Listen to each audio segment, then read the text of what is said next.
পুরাণ অনুসারে কলিযুগের ঘোর অন্ধকারে যখন অধর্মের বাড়বাড়ন্ত হবে তখন ভগবান গণেশ ধূম্রবর্ণ অবতার ধারণ করবেন।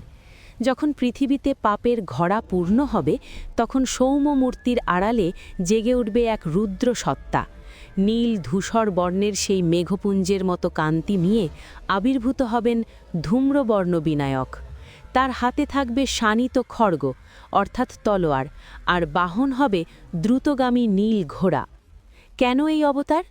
অধর্মের বিনাশ। এই রূপে তিনি কেবল বিঘ্ননাশ করবেন না, বরং যারা অন্যের ওপর অত্যাচার করে এবং ধর্মের পথ ত্যাগ করেছে তাদের সমূলে বিনাশ করবেন। অশুভের মুক্তি। তার তলোয়ার কেবল প্রাণ কেড়ে নেওয়ার জন্য নয়, বরং মানুষের মনের ভেতর থাকা কাম, ক্রোধ এবং অহংকারের মতো অসুরদের দমনের প্রতীক। ন্যায়ের প্রতিষ্ঠা।